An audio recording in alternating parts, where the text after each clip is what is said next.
contenti di avere qui anche lui oggi, un grande privilegio considerando anche la fatica.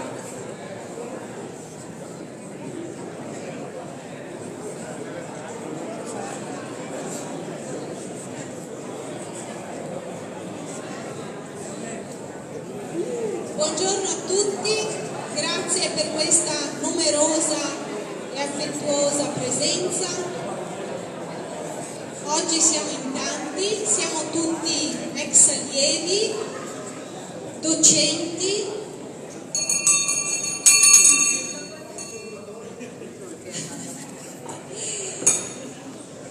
siamo tutta la famiglia del Barbarigo. Alcuni non hanno potuto partecipare, ci hanno mandato i saluti, altri invece probabilmente non siamo riusciti a raggiungerli con gli inviti, ma ogni anno il nostro network si allarga, e questo grazie al contributo di tutti noi che troviamo i vecchi amici, vecchi compagni, persone che sono passate per il Barbarigo, anche solo per un anno, anche solo per poco tempo, ma che in loro il segno di questa scuola è rimasto. Quindi grazie ancora per questa presenza. Io passerei subito la parola al nostro rettore, Don Cesare Contarini, anche perché questo è un anno molto speciale e quindi vogliamo sapere tutte le novità. Grazie Silvia.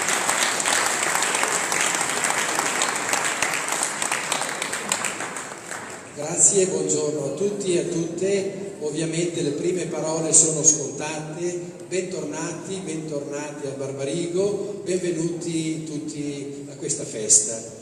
È una festa speciale, spostata appunto dalla primavera a inizio autunno, per farle fare da apripista al centenario del nostro istituto. Non è la festa del centenario, quella sarà l'11 maggio e siete già tutti ufficialmente invitati. 11 maggio, sabato, scrivetelo già. Ma è la festa degli ex allievi nel centenario. Le preposizioni, vero professoresse, hanno la loro importanza. Il 100° anno, infatti, è iniziato ufficialmente con la messa di inizio anno scolastico di venerdì scorso, 21 settembre.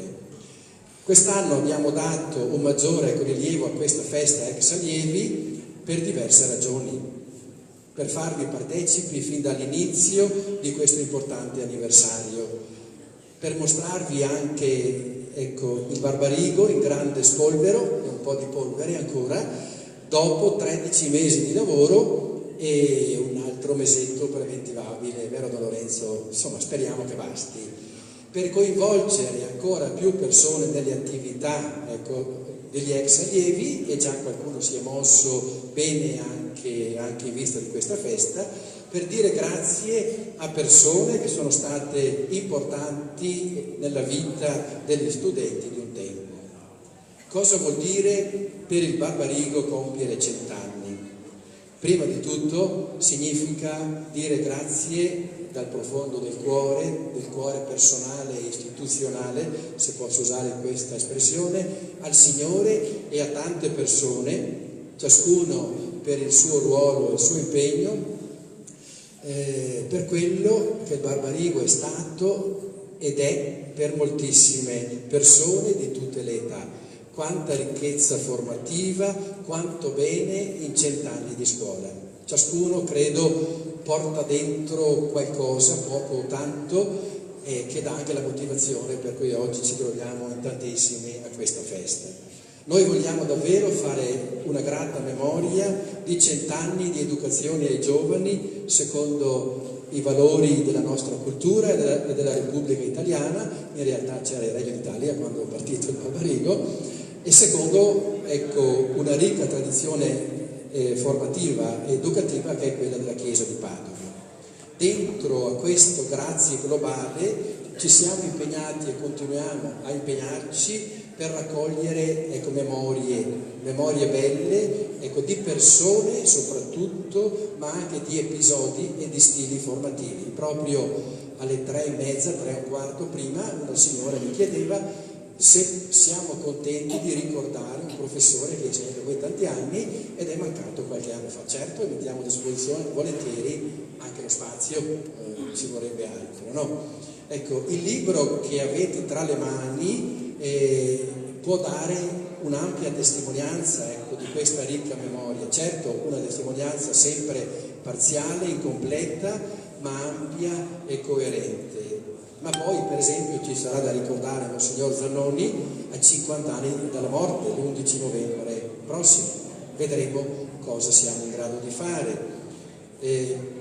Noi potremo anche recuperare la memoria grata per il sacrificio, ecco, di 2 nostri giovani studenti uccisi nel 1944 dai nazifascisti. Un libro è in uscita a settimane su di loro, 75 anni dopo praticamente.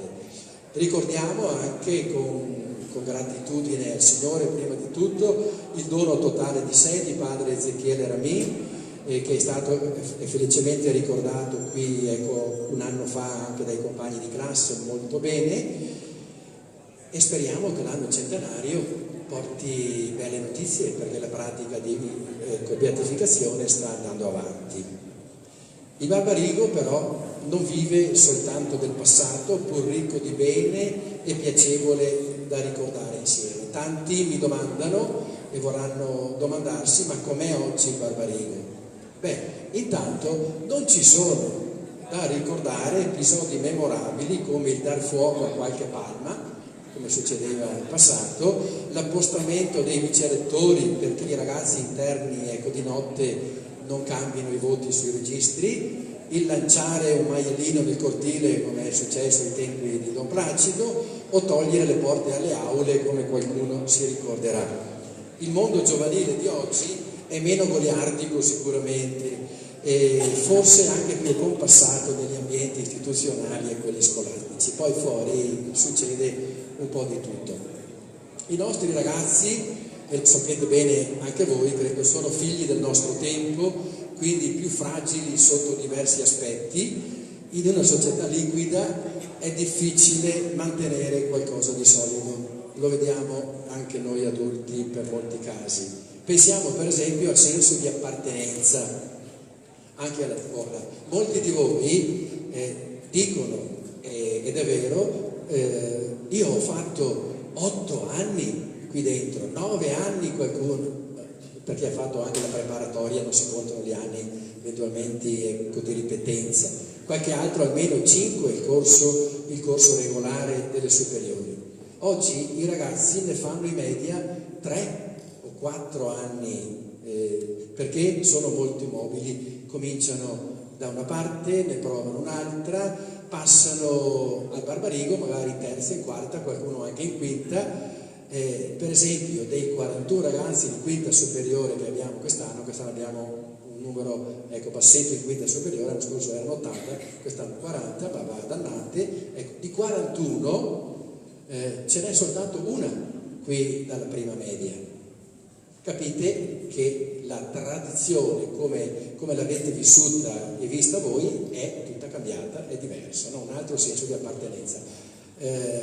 Noi tenteremo di fare una festa anche dei maturati giovani per qualche stagione, vediamo con Lorenzo se riusciamo a farla, qualche professore che ci aiuti magari, di quelli che hanno più energie e più elenchi mail, e vediamo quanti, ecco, si riesce a trovarne. Oggi è un altro aspetto, comprendiamo e viviamo anche sempre di più la scuola come, con la frase di Papa Francesco, ospedale da campo, con l'impegno di accompagnare, ecco, ragazzi e ragazze fragili, deboli nei riferimenti, qualche volta anche troppo protetti magari, o forse in maniera non congrua. Anche a scuola si vive la carità cristiana, ma in ogni caso adesso ci sono tante leggi che tutelano quelle situazioni che quando andavo a scuola io, cioè 40 anni fa, non erano riconosciute. Adesso invece sono appunto riconosciute e tutelate. Facendo il punto globale sulla situazione di oggi, possiamo dire che il Barbarigo è a questo punto. Poi qualcuno mi dirà se sono troppo ottimista o troppo pessimista o realista. Io penso quest'ultimo aggettivo sia quello più adatto. Siamo arrivati a una sufficiente sostenibilità economica della gestione annuale. Il bilancio del 2017 è stato attivo, primo da decine di anni, mettiamola così. Sono stati fatti in questi 13 mesi interventi edilizi, alcuni necessari, i tetti. Voi sapete che quando piove in casa viene giù, i tetti sono a posto finalmente, altri interventi opportuni, le facciate, che fanno risplendere in modo diverso, e altri interventi portatori di novità. Quella che era una volta la cappella, la chiesa del Barbarigo, con le due aule, quei due piani di aule del classico e di altri a seconda dei tempi, adesso sono due piani di uffici e sotto una grande biblioteca. È stata fatta un'operazione della diocesi con la Fondazione Lanza che ha permesso al Barbarigo di avere in sicurezza tutto l'edificio, cedendo una parte degli spazi che non era in grado di utilizzare anche per ragioni di sicurezza, cioè pioveva dentro e gli cascavano i soffitti. E comunque adesso abbiamo un impegno anche di entrare in sinergia con queste fondazioni, Lanza, Zancan, Bortignon, Grandi, che dicono l'impegno culturale della Chiesa di Padova nel sociale, nella cultura, nell'educazione, nella bioetica e via dicendo. Siamo a un passo e mezzo, forse due, dalla sistemazione giuridica anche del Barbarigo come ente, che finora, tuttora è sempre stato ed è un ente altro, dice appunto la Camera di Commercio, dicono tutte le classificazioni, una proprietà del Vescovo di Padova, pro tempore. E il rettore fa tutto quello che deve essere fatto per delega e procura del notaio. Capite che è una sistemazione un po' passata, per tanti aspetti, se non altro per la sicurezza o per altro. Credo che una fondazione di quelle che sono qui, cioè la Fondazione Bortignon, potrà fare anche il nostro alveo giuridico. Un altro lavoro fatto in questi mesi è una raccolta in file digitale di tutti i nomi dei diplomati al Barbarigo dagli anni 30 in poi, cioè finché abbiamo registri utili. Adesso il passaggio da fare è quello di trovare un software di gestione che ci permetta di essere più efficaci nella comunicazione, perché alcuni si lamentano ma non mi arriva niente. In realtà il buon Daniele, che è quello che sta facendo foto o altro in giro, dice: io mando centinaia di mail e ne vengono aperte il 30-35%, che dicono gli esperti di marketing è un'ottima quota di redemption, dice così, non so, però ovviamente gli altri 2/3 non leggono niente perché non aprono le mail, e quindi cercheremo di essere più efficaci per quanto dipende anche da noi. Guardando avanti, abbiamo appena approvato al Collegio Docenti un progetto di innovazione didattica per i licei e in parte anche per l'ITE, i ragionieri, e verrà presentato all'Open Day fra un mese. Abbiamo strutture da valorizzare, anche molto belle queste, e fra un mese cominceranno anche le visite guidate al Palazzo Genova, al Palazzo Storico, diciamo, proprio perché vogliamo che la città conosca anche questi spazi. Chi è venuto domenica scorsa ai giardini aperti Anime Verde è stato: non sapevo che a Padova ci sono spazi così belli, no? E abbiamo tutto, un piano alto qua sopra, quello dentro cui pioveva regolarmente, quindi non si poteva utilizzare. Abbiamo altre 6 aule da inventare e da far diventare utili e produttive per la didattica, per altre attività, anche per la musica. Stiamo affrontando adesso con un artista padovano l'idea di fare nuove porte per le aule scolastiche, porte artistiche, vediamo che progetto salta fuori. Poi ci sarà come frutto del centenario il progetto Etiopia, che verrà presentato dopo. C'è un altro progetto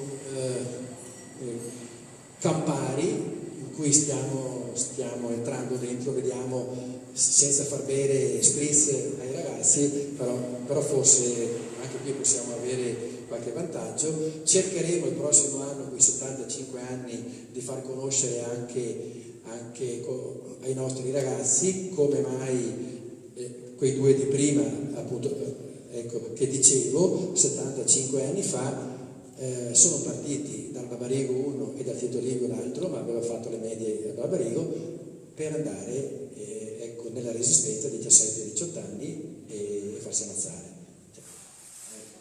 Anche questo può essere, credo, una riscoperta interessante. Ecco. E poi, qui ho un po' di pudore a dirlo perché c'è anche Tony, ecco, vediamo l'anno prossimo se, come dicevo, porterà appunto qualche novità per padre Ezechiele Rami.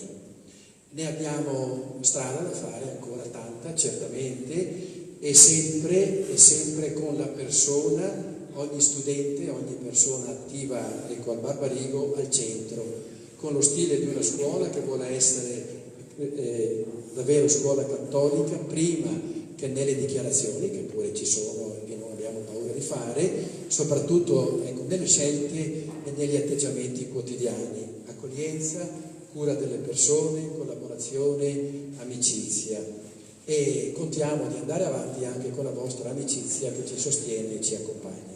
Buona festa a tutti, buon centenario a Barbarigo.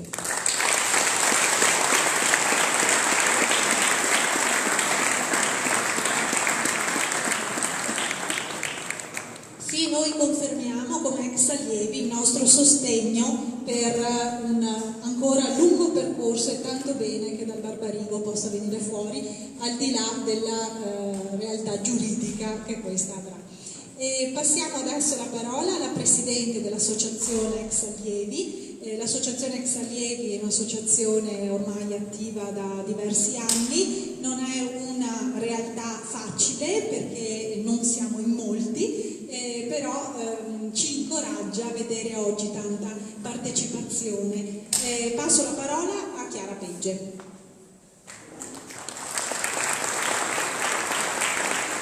Buongiorno a tutti, benvenuti. A me tocca sempre questo doloroso, fra virgolette, compito di portare i saluti dopo Don Cesare che, diciamo, fa sempre delle introduzioni meravigliose. Allora io vi do il benvenuto a questa festa. Sono felice anch'io di vedere tanta gente, tanta partecipazione. E colgo l'occasione perché Don Cesare non ha citato la scuola in Etiopia, il progetto, perché lo farà. Allora anticipo io come ex allieva e come facente parte di un club service, ci sono qui dei presenti, noi stiamo cercando come Lions Club di raccogliere, quindi di quei presenti che magari non conosco, questo invito di Don Cesare per poter sostenere anche noi questo progetto molto importante dell'apertura di una scuola in Etiopia. Che dire, oggi è il 29 settembre, è una data, è il giorno degli arcangeli, quindi è anche un giorno molto importante, Arcangeli Michele, Raffaele, Gabriele, ognuno di loro ha un ruolo diciamo nella vita del mondo, no? Sia nell'interpretazione che ognuno di noi vuole dare a loro, e quindi trovo che sia una giornata molto particolarmente più speciale del solito. E anche il 29 settembre il titolo di una canzone che ha accompagnato magari gli anni di molti di voi, di Lucio Battisti, poi interpretata dall'Equipe 84, e questo penso che vi possa far sorgere tanti bei ricordi di momenti, insomma, trascorsi qui in serenità in questa scuola che alla fine, voglio dire, ci ricongiunge tutti per un motivo o per un altro. Ecco, una scuola che io ritengo sia comunque stata per noi, e mi auguro che lo sia per tutti quelli che frequenteranno, un passaporto per il futuro, perché comunque c'è un mondo molto più difficile. Sicuramente la formazione che avviene qua dentro dà un indirizzo con la cura alla persona di cui parlava Don Cesare, è un valore aggiunto. Adesso passo la parola a Silvia perché ci deve annunciare la presenza di un ex allievo molto speciale e quindi vi ringrazio ancora. Faccio una piccola comunicazione di servizio: se qualcuno non avesse ancora prenotato la cena, ci sono delle persone a disposizione fuori che raccolgono eventuali adesioni last minute. Se c'è ancora qualche posto, ecco, volevo dire questo, mi hanno riferito. Saluto il professor Talami che ci ha onorato della sua presenza, Don Floriano. Per gli appassionati delle lezioni del professor Talami sulla Divina Commedia, volevo dirvi: non abbiamo ancora programmato le date perché siamo un po' in ritardo con i preparativi del centenario, siamo stati un po' occupati con questi preparativi, ma a breve vi daremo, perché confidiamo che il professore ancora una volta ci dedichi qualche giornata dedicata a Dante. Va bene? Grazie professore, grazie a tutti.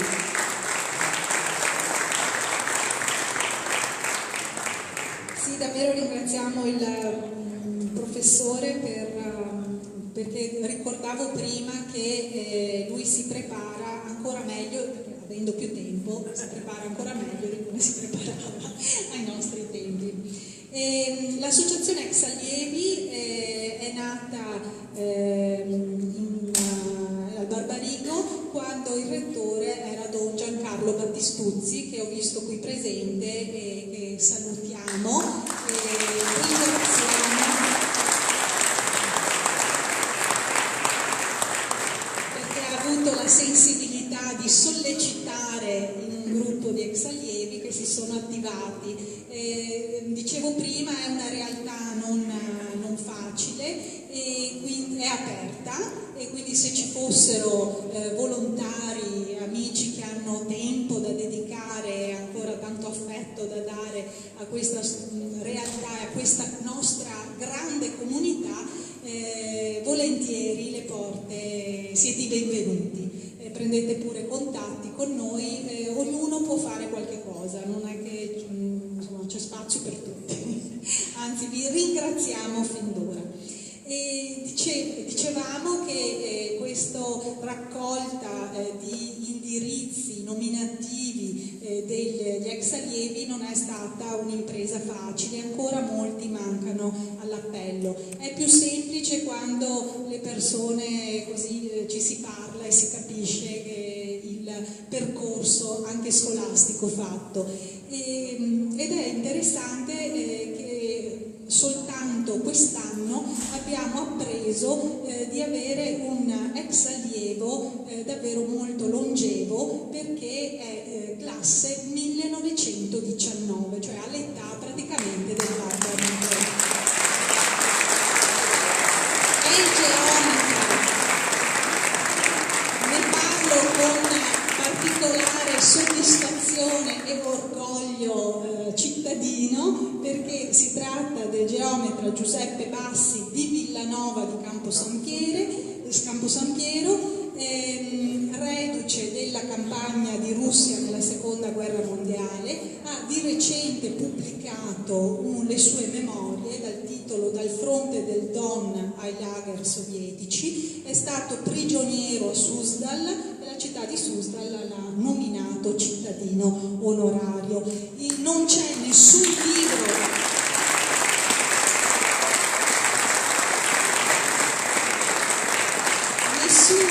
sulla campagna di Russia che non si sia avvalso delle testimonianze preziose, lucide e davvero precise, compresi una serie di disegni straordinari, perché la mano artistica dell'amico Betty Basti è conosciuta davvero anche oltre confine.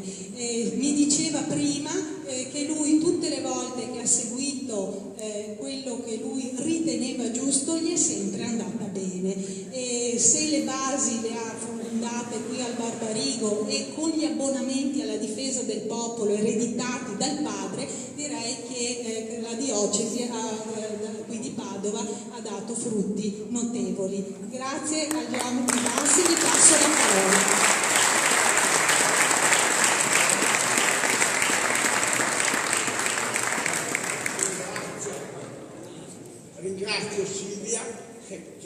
il mio sindaco, sono stato il suo tecnico comunale, quindi abbiamo collaborato per tanti anni insieme, quindi la ringrazio e sono felice di trovarmi dopo tanti anni al Barbarigo, dove ho studiato, ho avuto quella formazione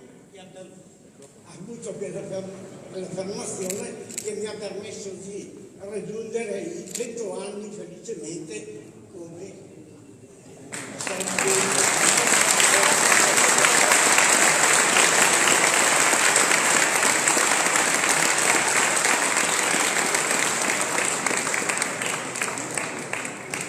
non ho mai dimenticato la formazione che ho ricevuto in questo istituto, dove ho avuto la fortuna di fare i miei primi anni dell'istituto tecnico, con i vecchi Guglielmi che c'era, Don Sebastiano Perin, Don Mario Venturato,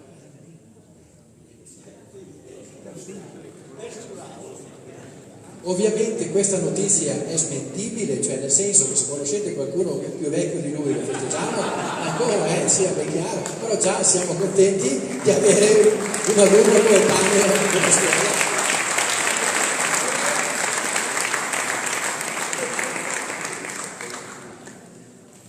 Ecco, dopo la testimonianza di Giuseppe,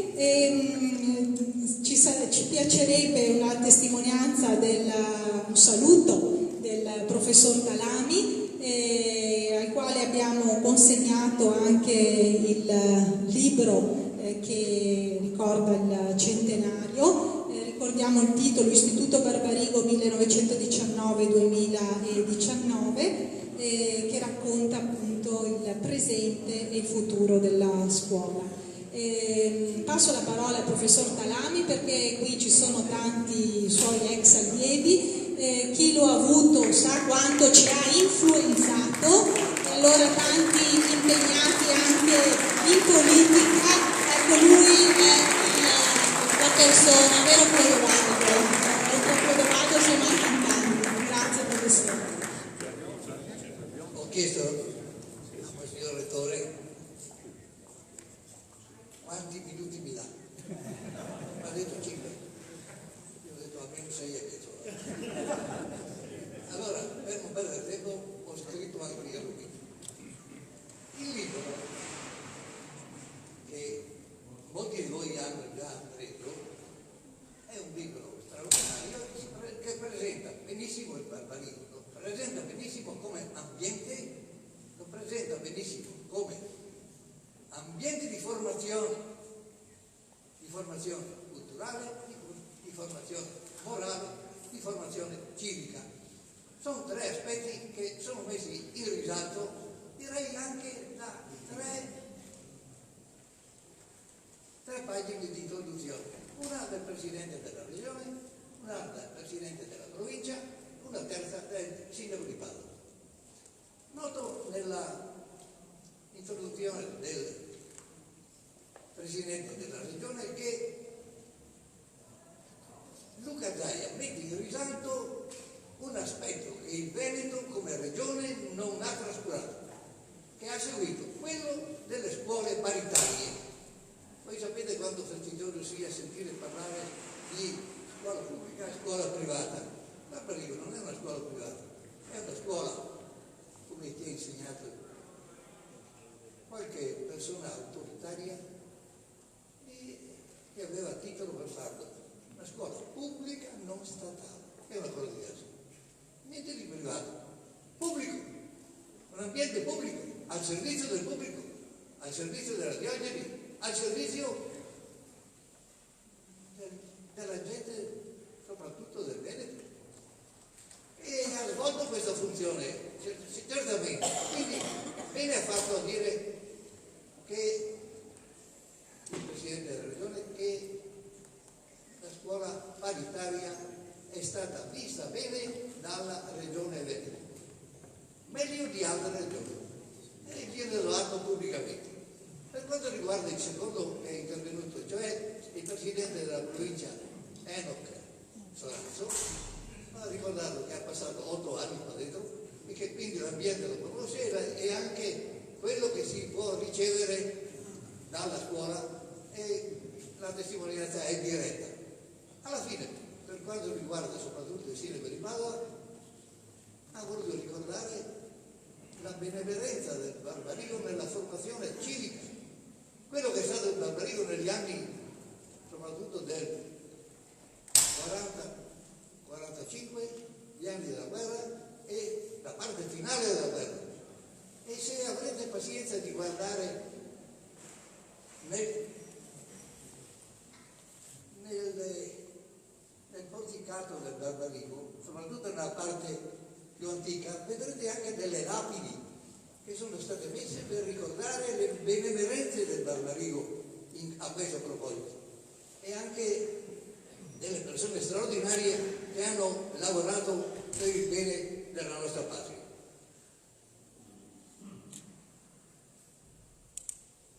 C'è questa scritta che riguarda l'ingresso nel palazzo.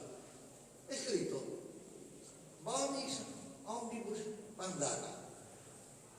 Allora il vederla citata mi ha stimolato ad aprire uno di quei libretti, quei libroni giganteschi del Lexicon Totius Latinitatis del Forcellini, e dice il Forcellini esattamente queste parole: Bonis Omnibus Pandana, si riferisce, dice, una ex tribus aut quattuor portis, una delle 3 o 4 porte urbis condite ab Romulo, della città fondata da Romolo, così chiamata, si dicta, quod omnibus pateret, perché fosse aperta per tutti. Ma qui sopra Barbarigo ho scritto una parola più precisa, è scritto omnibus bonis, aperta per tutti i buoni. Ma buoni in latino vuol dire sia buoni che valenti che abili, quindi teniamo conto anche di questo. Allora è bello che ci sia ricordato anche questo aspetto di una scuola aperta. Aperta non è mica stata sempre gradito questo fatto che fosse aperta. Aperta, per esempio, in tempo negli anni tra il 68 e il 78, anni caldi, il Barbarigo non era ben visto che funzionasse e che fosse una scuola che funzionava bene in tutta la città. Se ne erano ben accorti i genitori che avevano visto i loro figli in altre scuole, non si insegnava più. Ed erano quegli anni in cui le bellissime vetrate dell'aula magna, della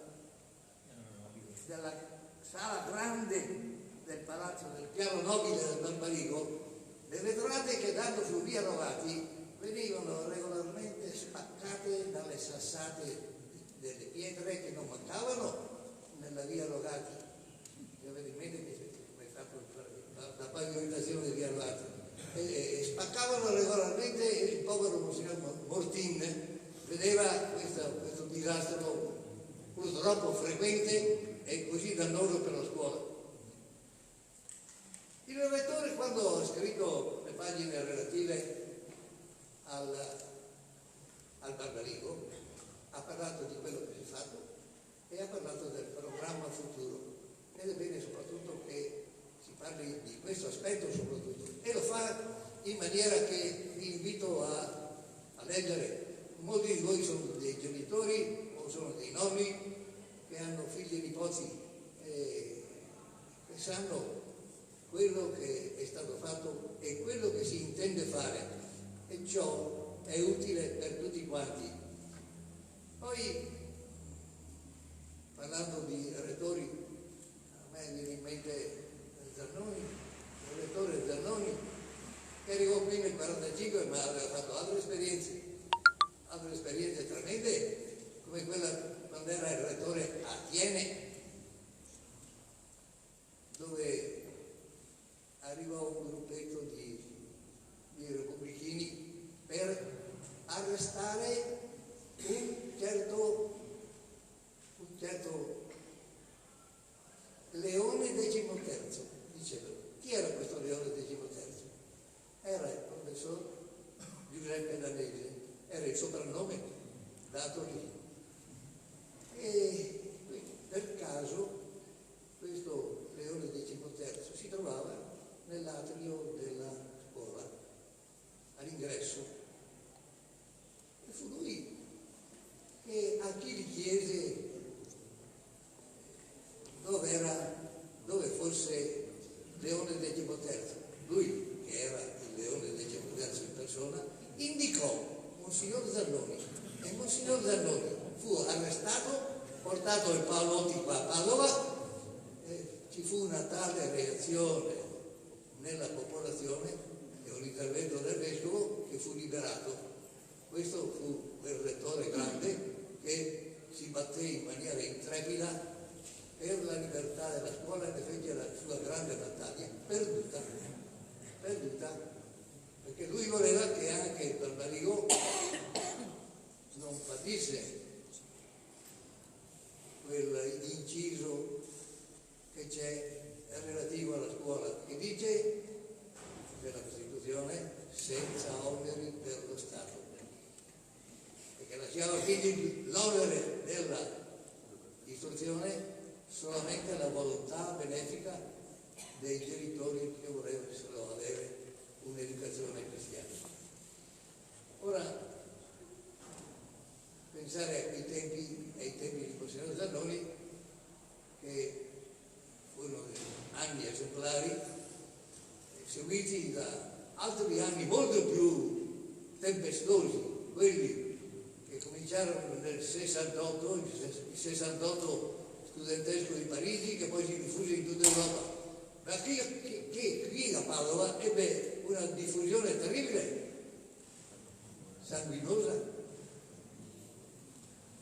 con professori che proprio in via Rogati vennero feriti, con persone che furono uccise, con organizzazioni di terrorismo di destra e di sinistra che non poteva essere più violento. E malgrado tutto il Barbarigo è andato avanti coraggiosamente, continuando la sua azione. Ora, guardando il libro, vi dirò che le immagini fotografiche che sono state fatte fanno capire la bellezza di questo ambiente, della facciata, dell'ingresso, della sala grande, della sala nobile e di altri ambienti che però vediate con soddisfazione, che vedete anche con piacere e che dimostrano che è un ambiente che diventa educativo anche solo a viverlo, a esserci dentro. Ma l'ambiente diventa importante e bello soprattutto nelle persone che lo animano, negli insegnanti che ci sono stati, i fantastici insegnanti che ci sono stati, e bisogna trovare l'elenco di tutti i primi insegnanti. Io ne voglio ricordare qualcuno immemorabile, il professor Muggia, e tanti di noi hanno avuto come insegnanti di latino e greco, insegnanti di italiano come il professor Beghin, ecco, il professor sia Nello, che il professor Lio Beghin, mio compagno di liceo, che fu un uomo grande poi nella televisione, fu un uomo di quelli che hanno inventato dei programmi che vengono ancora osservati e visti. Per dirne uno, chi l'ha visto l'ha inventato Lio Beghin, uno dei nostri professori. Ora, io avanti mi ripeto perché sto abusando un po' del tempo. Sto pensando anche a tutti i nostri allievi. Abbiamo molti allievi che sono professori universitari e che sono stati educati qui dentro e che onorano la loro scuola e che sono in cattedre importanti sia a medicina in altre facoltà. Alcuni mi vengono in mente, Ciglioroni, vero? Che insegna filosofia, mi vengono in mente i due fratelli del Cristoforo, mi viene in mente Ancona. Ne abbiamo avuti tanti, ma mi viene in mente soprattutto un fuori classe, un esperto di arte di grande valore, di valore internazionale, Enrico Dal Pozzolo, diventato uno dei più grandi giornalisti del mondo. E questo credo che non faccia dispiacere a voi sentire che abbiamo dei ragazzi dei ragazzi di così straordinaria preparazione, ma abbiamo avuto in questa scuola anche non solo dei bravi professori usciti e che sono all'università, abbiamo avuto dei visionari straordinari. Penso non solo a Lele Ramì, che fu un mio carissimo allievo, ma a un mio compagno di scuola, padre Pietro Grande, bravissimo visionario gesuita. È uscito dal terzo liceo, entrò tra i gesuiti e divenne poi visionario, ma è stato nominato qui in Etiopia. Penso a Giuseppe Cavallini, che è visionario comboniano, che ha scritto proprio nell'ultimo numero di Immigrisia parlando dell'Etiopia con la competenza che ha dopo di essere stato 15 anni almeno in Etiopia. Ma voglio ricordarvi anche qualche altro, pensate, penso che il compagno di scuola di Lele, Arbaldi, è appena finito qui il liceo, Lele entrò nei comboniani, Arbaldi dai benedettini.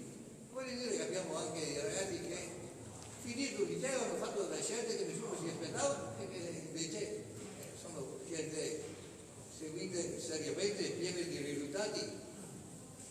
Non posso dimenticare l'ambasciatore Novello, poliglotta, e certamente onore alla scuola. Mi ricordo quando fece la maturità che per la prima volta il presidente della commissione,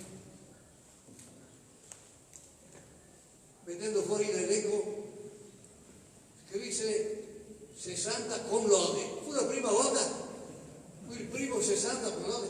Gli dissero i colleghi, membri di commissione, dissero: non mica recito.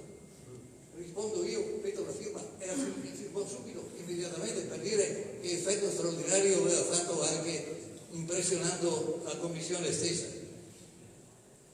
Ma è vero che dovrei nominare anche il più famoso avvocato d'Italia, ma vantaggio, avete capito lo stesso chi è. Era un nostro allievo, va bene?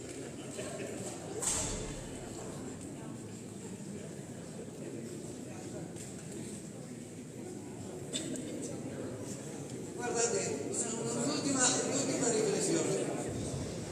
Nel periodo in cui è cominciato il Barbarigo, il colore prevalente in Italia era il nero. Era il tempo delle camicie nere. È un tempo che è andato avanti fino al 45. Dopo è cominciato qualcosa di diverso, con il tempo delle bandiere bianche e di bandiera rossa, della Democrazia Cristiana e del Partito Comunista e Socialista. E qual è il tempo attuale? È il tempo che si dice, quando sui giornali scrivono giallo verde.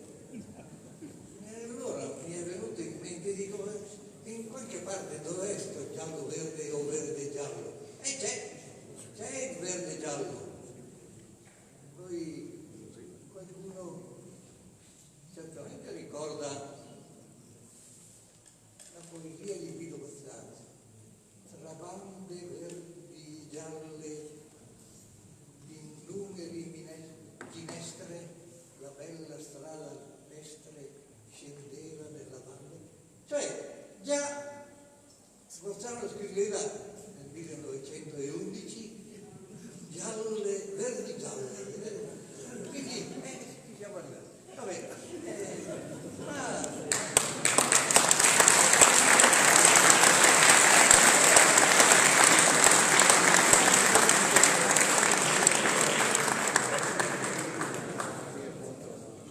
siccome ho l'abitudine di leggere poesia e di dare qualche poesia, ho proprio cercato un libro di Guido Bozzano,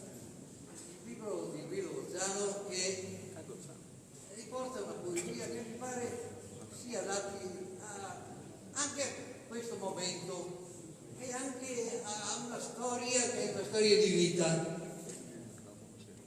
Lui parla di se stesso e allora da giovane.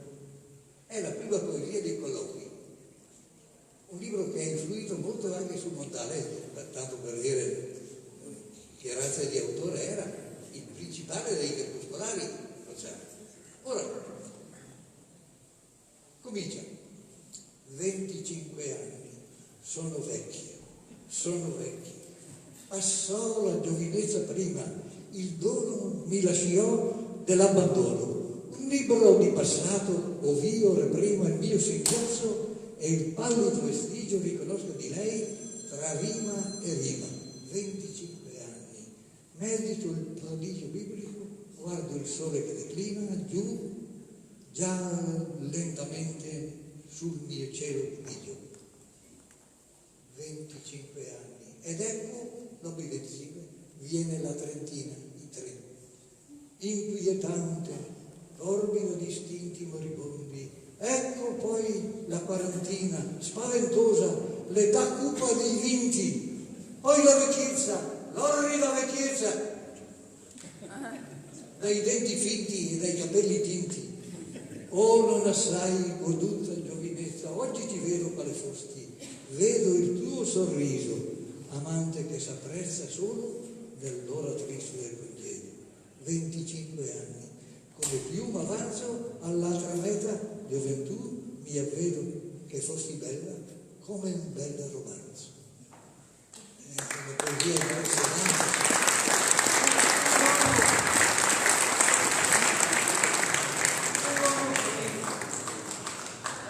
Si sentiva finito a 25 anni e noi parliamo di centenario, e allora come possiamo mettere insieme queste due cose? Dobbiamo pigliare sul serio questa vita. Vi ricordate, parlo ai miei allievi di latino, c'erano due parole che avevamo insegnato bene: nunc cepi, che non è cepi dal verbo capi, ma era cepi, cepisti, cepisse, e vuol dire adesso comincia. Ecco, per il Barbarigo adesso comincia, è una gioventù nuova e occorre molto coraggio. Abbiamo iniziato in nomine Domini e andiamo avanti in nomine Domini.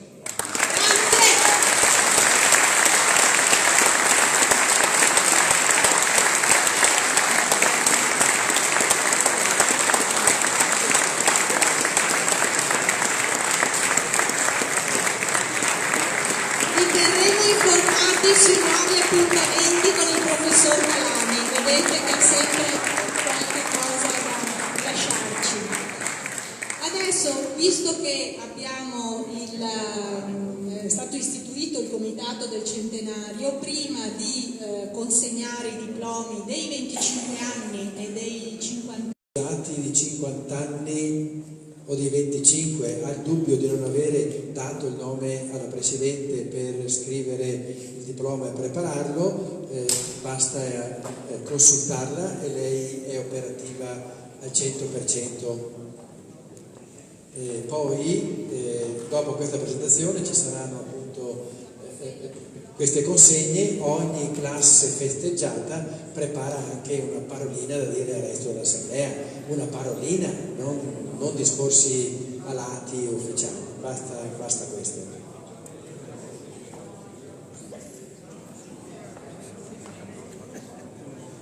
Tra le iniziative attivate per il centenario c'è anche la raccolta di aneddoti, ricordi da parte degli ex allievi.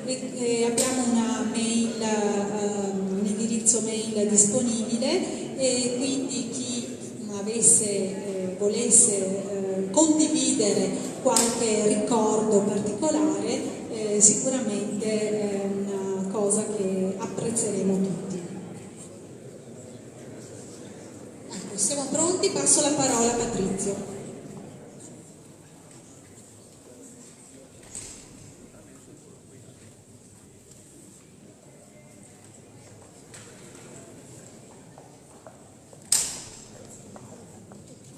Buonasera a tutti, vi ringrazio dell'attenzione che presterete, ringrazio Don Cesare che mi ha dato l'opportunità di raccontarvi due parole, alcune delle iniziative che il Barbarigo sta mettendo in piedi per il suo centenario. Il 17 ottobre ci sarà la presentazione del libro che molti di voi hanno in mano. Il professor Talami ne ha già raccontato le caratteristiche, sapete che si tratta di un volume importante che raccoglie la storia del Barbarigo in questi 100 anni. Per chi non l'ha visto posso dire che è una produzione editoriale di grande qualità, è un racconto piacevolissimo di quel che è successo e di quello che succederà.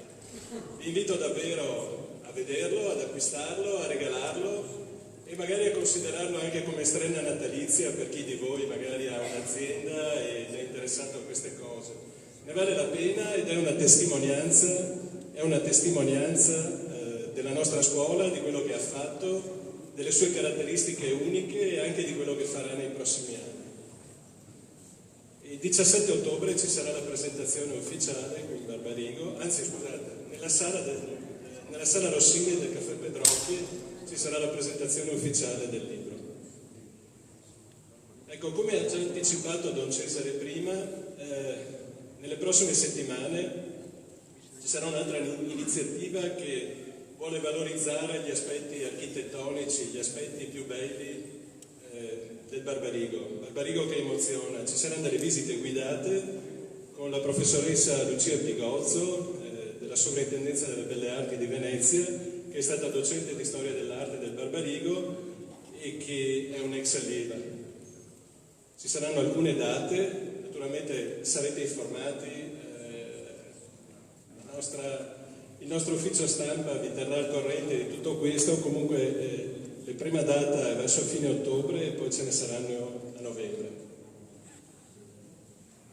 Non poteva mancare un concerto del centenario. Il 18 novembre ci sarà un concerto del centenario che ricorderà e celebrerà la grandissima tradizione musicale del Barbarigo, di cui Don Floriano è stato forse l'interprete più importante ed è l'interprete più importante, ma che ha visto moltissimi professori, moltissimi alunni del Barbarigo affermarsi come artisti, musicisti di grandissima qualità. Saremo ospiti dell'auditorium del Conservatorio Pollini a Padova e sarà senz'altro una manifestazione da seguire il 18 novembre. Prima di Natale, il 16 dicembre, invece, verrà organizzata la 6ª edizione del pranzo di amicizia e di solidarietà, con la partecipazione del Vescovo di Padova, che è, come avete sentito da Don Cesare, il padrone della nostra scuola. È un'iniziativa che ha preso forma, ha preso vita molti anni fa, che ha avuto un grandissimo successo e che quest'anno ha un significato particolare, perché nel celebrare il centenario del Barbarigo vogliamo ricordarci che abbiamo la responsabilità di essere accoglienti, di essere vicini a tutti e in particolare a chi è meno fortunato di noi. Quindi il 16 dicembre ovviamente è un'iniziativa che è aperta a tutti e chi di voi volesse partecipare è fin d'ora il benvenuto. L'anno prossimo ci saranno molte altre cose. Ovviamente questo è un programma che non è ancora definito nei dettagli, però alcuni capisaldi potete già vederli. Ci sarà una mostra fotografica formidabile che già da alcuni mesi è oggetto dell'attenzione e delle cure, prima di tutto del professor Francesco Salata, che è un professore della nostra scuola che con grandissima pazienza e con grandissima attenzione ha raccolto documentazione iconografica che risale agli anni della fondazione del Barbarigo e fino agli anni nostri. Siete tutti invitati, nel caso aveste qualche cosa qualche documento, qualche foto, qualche immagine che ritenete possa essere interessante, siete invitati a contattare Barbarigo, la scuola, e a metterla eventualmente a disposizione, perché stiamo cercando tutto quello che di originale e di interessante possa essere messo a disposizione della cittadinanza, della comunità, per far vedere cosa è stato il Barbarigo in questi anni. Ci saranno dei filoni tematici interessanti, dallo sport al Barbarigo, alla moda nei diversi anni, fino a cose molto più serie, facendo vedere qual era effettivamente la vita degli studenti in quegli anni, la vita delle persone, la vita delle famiglie che affidavano i propri figli al Barbarigo. La mostra si terrà, grazie al patrocinio delle istituzioni padovane, si terrà al Centro Culturale San Gaetano, all'ex Tribunale.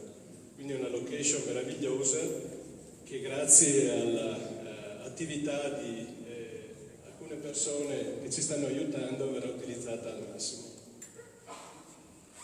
Ci sarà poi in primavera un convegno, un confronto sul futuro della scuola, organizzato con l'aiuto di ex allievi del Barbarigo, per riflettere e ragionare insieme sul ruolo della scuola in questi anni e negli anni che verranno, giovani d'oggi, uomini e donne di domani. Ecco, il 23 marzo avremo un'udienza con il Santo Padre, con Papa Francesco a Roma.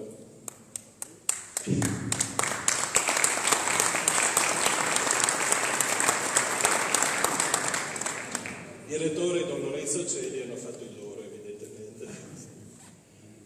Non sappiamo ancora quanti saranno i posti disponibili, però sicuramente ci sarà ampia possibilità di partecipazione. È chiaro che per chi ha mantenuto, come tutti voi, un legame con la scuola è un'occasione, credo, eccezionale. Quindi 23 marzo, segnatevelo già. Ecco, questa è una cosa che riguarda gente molto più sportiva di me. Il Barbarigo parteciperà anche alla Maratona di Padova. Nell'aprile dell'anno prossimo, il 28 aprile, una domenica, ci sarà la maratona e c'è già un manipolo di valorosi che si sta organizzando per partecipare a questo e anche ad altri eventi sportivi. Insomma, sono tutte cose faticose, adesso non vi sto a raccontare dettagli su questo. Ecco, l'11 maggio invece spero che ci sarete tutti, che porterete anche altri amici. Ci sarà la festa conclusiva, che è davvero la festa del centenario del Barbarigo. Sarà organizzata qui, ovviamente, vedete il nostro giardino, che all'epoca sarà ancora più bello di adesso, ed è un appuntamento per il quale senz'altro fin da ora siete tutti quanti invitati. C'è un'altra cosa che credo sia forse la più significativa alla quale tutti quanti possiamo partecipare. E vi prego di segnarvela perché credo che sia uno degli avvenimenti, una delle iniziative più interessanti e più utili del centenario. Il progetto Etiopia. Mi hanno anticipato già prima che c'è questa iniziativa, questa cosa da fare assieme. Si tratta di dare supporto concreto ad una scuola sostenuta dalla missione diocesana di Padova a Robe, in Etiopia, che forse lì non vedete molto bene, ma è un posto a 400 km circa a sud-est di Addis Abeba. Abbiamo intenzione di fare qualche cosa di concreto. C'è una comunità lì che ha veramente la necessità del supporto di tutti noi. La diocesi, come ha fatto in molte altre occasioni, si è data un obiettivo non molto pubblicizzato, ma molto concreto. Vogliono sostenere questa comunità che ha bisogno davvero di tutto, ma noi vogliamo orientarci non all'elemosina, fine a se stessa. Noi vogliamo sostenere la loro scuola. C'è una grande popolazione infantile, dai bambini più piccoli fino agli adolescenti, e noi vorremmo che il centenario fosse l'occasione perché il Barbarigo si faccia sentire. Nelle prossime settimane metteremo a punto un piano molto concreto.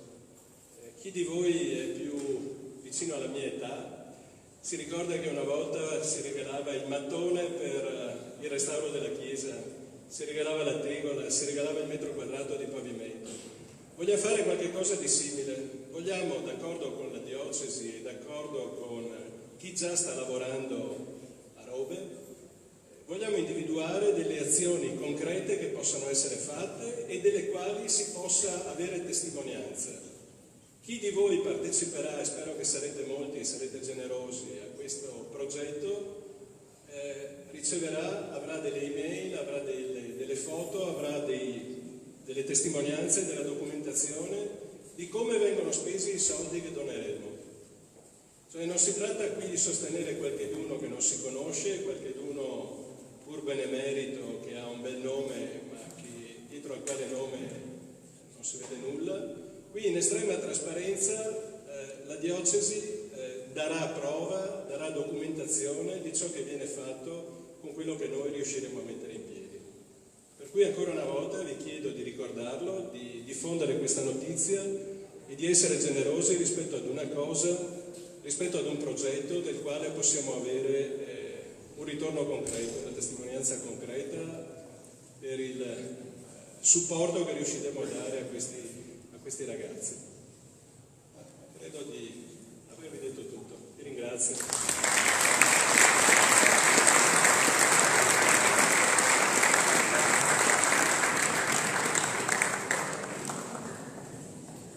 Qui si diceva con la Presidente che la festa dell'11 maggio sarà anche la festa ex allievi l'anno prossimo, non pensiate che ne facciamo ancora di più, altrimenti andiamo fuori di testa. Per chi fosse interessato a contributi preziosi e certificati, qui c'è anche l'IBAN in questi foglietti, quindi è tutto quanto preparato. A te Silvia. Bene, adesso passiamo alla consegna dei diplomi e partiremo con quelli della maturità di 25 anni fa, 1993. Allora invitiamo gli amici del classico, maturità geometri, vedo qua, allora maturità geometri, classico e scientifico e commerciale, perché al tempo avevamo, vediamo chi c'è. Si alzino in piedi i diplomati del 1993. Bell'applauso, eccoci. Dalla mia amica Elena Carraro. Questo è il classico. No, ho visto dei diplomati anche fuori, comunque c'erano. Giuseppe Bassi, lei non si muova, che è uno dei nostri... Eccoli. Allora, io ti dico chi lo riconosco, Luca Segato, eccoci qua. Luca Segato, Filippo Giuriolo, Marco Cominato, posso star qua? E Francesco Padovano. Poi io ho due, Elena Carraro, maturità classica, e Primavera Cecchini, lo stesso, maturità classica, sarà in un giardino forse. Ah, eccoli qua. Allora, scusa, Primavera Cecchini, Elena Carraro e Stefania Bertani. Ecco voi. No, manca Alessandro Destro dello scientifico che era in giardino prima e non so, forse poi glielo consegneremo. Alessandra Destro è in sala per caso? Però Vi chiedo gentilmente di fermarvi perché poi usciremo tutti insieme per una preghiera con Dolorenzo. Facciamo una preghiera qui dentro con Dolorenzo e dopo ci sarà il post successivamente. Abbiate un attimo di pazienza.